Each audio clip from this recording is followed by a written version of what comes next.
Hi friends, welcome to the Unit 3 Day 1 notes. This example 2, we're going to be graphing from vertex form. Vertex form, this talks about find the vertex by using the opposite same technique. The opposite same technique is really just looking at the value of the vertex here. So here, my vertex is going to be, remember this is your h and this is your k, so your vertex is going to be 1, -3. Remember from our equation, y equals a times x minus h squared plus k. So it's whatever value k is, and then it's the opposite of whatever h is. So your vertex is opposite h, same k. Opposite h, same k. So my vertex, 1, -3. 3, oh, I will graph. 1, 2, there we go. That's also your axis of symmetry. Remember, your vertex in a quadratic also tells you your axis of symmetry. Axis of symmetry, and that's always going to be an equation of a line.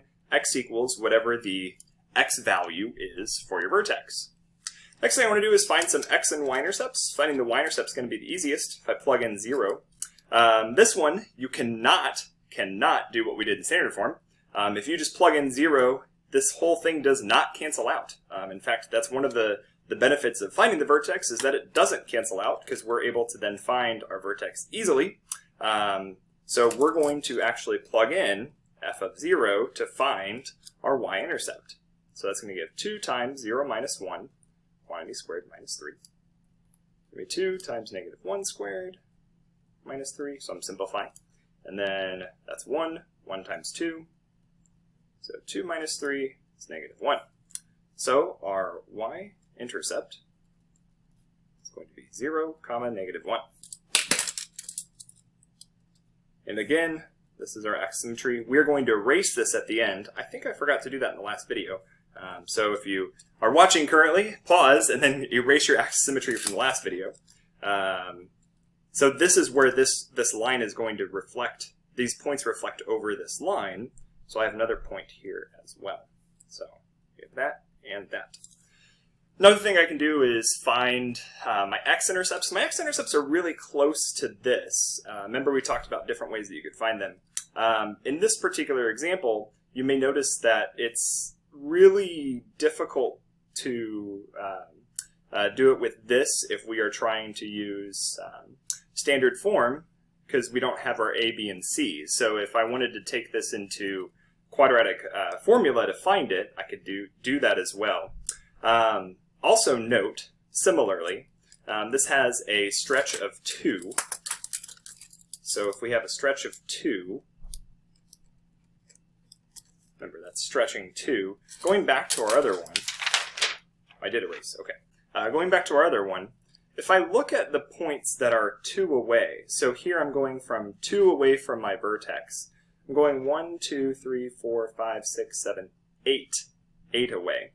And this one is 1, 2, 1, 2, 3, 4, 5, 6, 7, also 8 away. So if I think about that, kind of generalizing, what happens with a quadratic, when you have 1 point away and your stretch is 2, then instead of going just 1 up or down, you're going to go 2 values up or down. And similarly, it happens with this as well. Instead of going 4 up or down, you're going to multiply that by 2, and you go 8 up or down. So I 1, 2, 1, 2, 3, 4, 5, 6, 7, 8. And where am I getting this 4? And where am I getting this this 2 from when I'm talking about that? Well, just think about what happens when you have just a regular quadratic and your x and your y. If I just have a regular quadratic, y equals x squared, if I plug in these values, not -0, -1, 0, 1, and 2. If I plug in these values, -2 squared is 4. That's where I'm getting that 4 from. If I go 2 away, I should be going 4. Well, why am I going 8 on this one? Well, instead of just going the 4 value, we have to multiply that by the stretch, and our stretch in this case is 2. It's 1, 0, 1, and 4. So because our stretch is by a factor of 2 here, that's why we end up going 8, 2, 0, 2, and 8. Because we're multiplying that y stretch, we're multiplying that y value each time by 2. That's how I was able to look at this and quickly get my other points. go ahead and connect your values. So say, for example, I wanted to know what the x-intercepts were for this type of problem. I could convert this to standard form and then use the quadratic formula.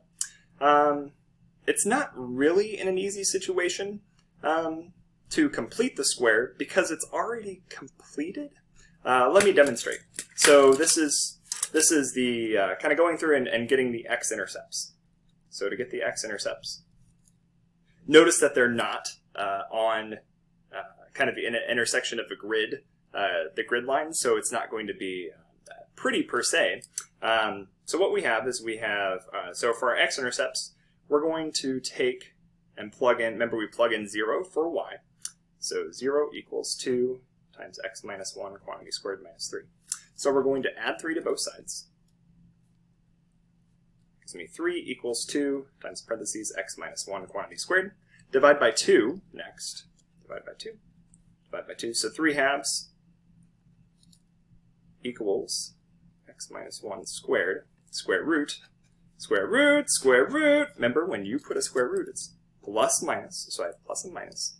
So now I have, and I'm going to rewrite this essentially using the commutative property. I'm going to make the left side the right side and vice versa.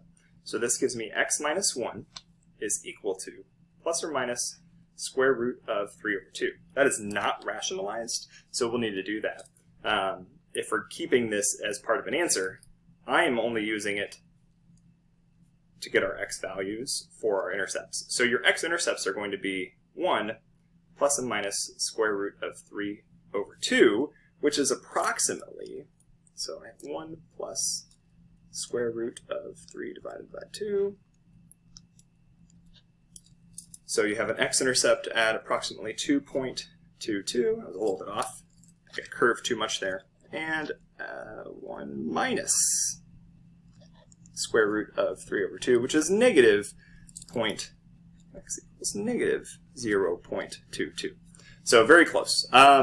So these values, again, gives us our x-intercepts. Remember, when we write an x-intercept, we write our x value first and then the y.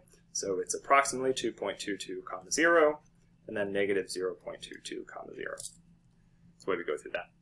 I think I forgot to do that at the end of the last video, so just go ahead and make sure we erase our axis symmetry. That is not part of the graph. It's used to obtain the graph, but it's not part of the graph. That's how we graph using vertex form.